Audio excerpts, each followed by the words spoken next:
Thank you. It's a pleasure to be joined by Assemblyman Joe Lentol, who you will be hearing from in a few minutes when we go underneath the bridge on the Brooklyn side and see the plans that we have for the Brooklyn side. You'll hear from Assemblyman Joe Lentol. I want to thank the Assemblyman for all his help.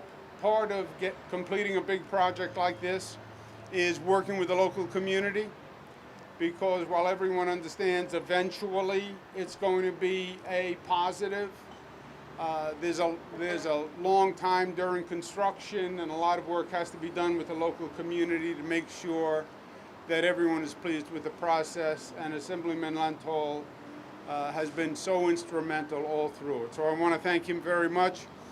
Wahid Albert and his team from Department of Transportation. This was a very ambitious goal, a very ambitious timeline. A lot of people thought it was impossible, but we actually got it done, and tomorrow it is going to be functioning, knock wood. I want to give you some facts and figures about the bridge as they're finishing it up. This bridge replaces the 80-year-old bridge that was here before, originally called the Meeker Avenue Bridge, goes over the Newtown Creek. The Meeker Avenue Bridge was renamed in 1940 for General Kosciuszko. As I mentioned before, there was a very large Polish-American population at the time, and General Kosciuszko was a Polish hero of the American Revolution. The bridge was designed to handle 10,000 cars per day, and the volume is now about 200,000 cars per day. So obviously the original bridge was overwhelmed, and it had been for a long time. This was a legendary bottleneck. If you grew up in Queens or Brooklyn, you knew this bridge all too well. I grew up in Queens. My father, while I was growing up, worked in Brooklyn, worked on Court Street. So his commute daily was over the Kosciuszko Bridge. And there wasn't a day that went by that he didn't mention the Kosciuszko Bridge. I thought the name of the bridge was the Darn Kosciuszko Bridge all my life. And it wasn't really darn that he said, but clean it up a little bit. He used to time his trips around the traffic on the Kosciuszko Bridge. That was the great riddle in the commute, was could you get there before the traffic or after the traffic? Because it was really terrible. The bridge was narrow and the bridge was steep. And because it was steep, the trucks that used this bridge literally slowed down because they had to make it up the incline. The bridge was also a metal roadway, which was dangerous when you were driving in a car and it was wet or slippery and you went over that metal roadway. It was dangerous and it was frightening. I remember the first time I went over it in a motorcycle. Talk about holding your breath. It was a dangerous road surface. The bridge, as you heard, is the first new bridge in New York City since the Verrazano Bridge in 1964. It's called a cable stay bridge. These cables are not ornamental. They actually suspend the roadway. The towers are 287 feet tall. The bridge itself is roughly 1,000 feet long with 56 cables. 1 million feet of cable strands are in those individual cables. Importantly, the new bridge has 9 lanes, replacing 6 on the existing bridge, and the lanes are wider. They are now 12-foot lanes. The old lanes were only 10 feet.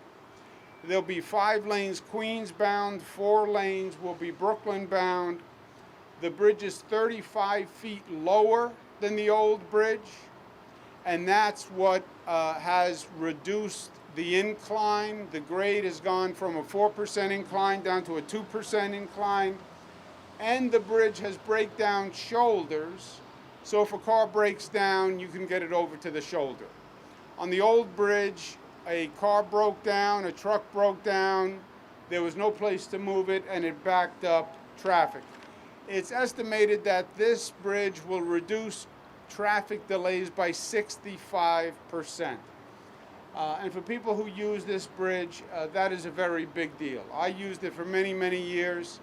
I calculated it roughly. I spent about a year of my life on this bridge in traffic. So this will make a major difference for people using it.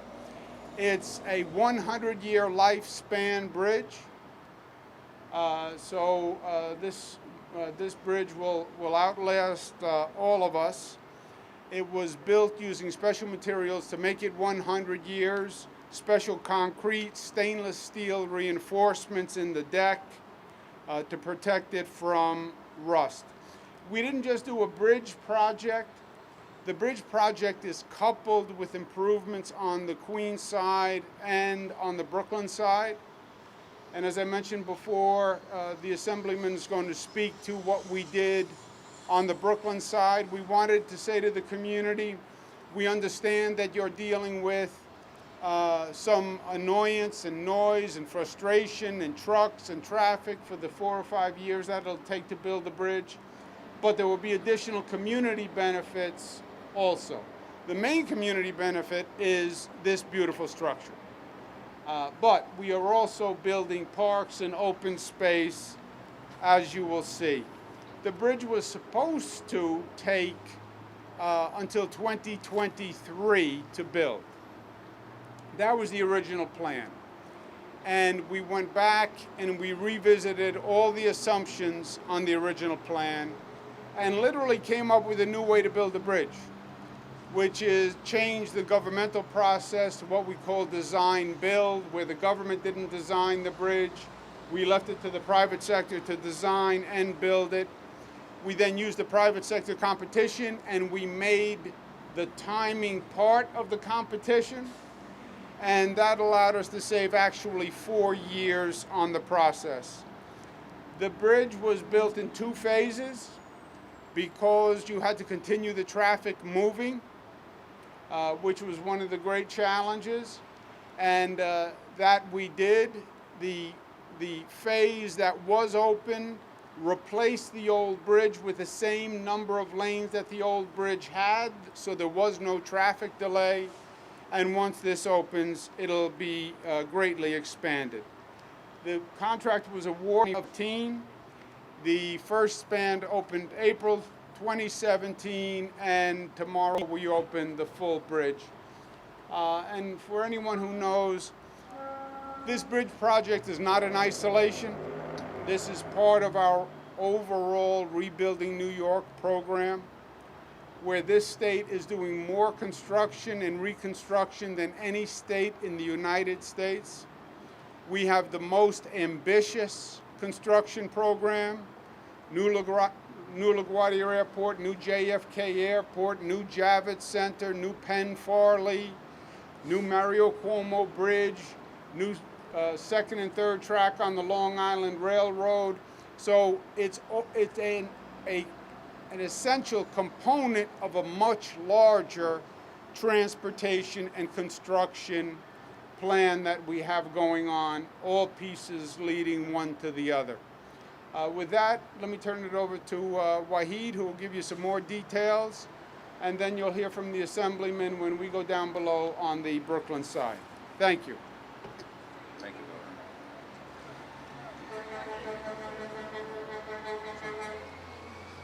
Say your name. Sure. My name is Wahid Albert, spells W-A-H-I-D. The last name is Albert, A-L-B-E-R-T.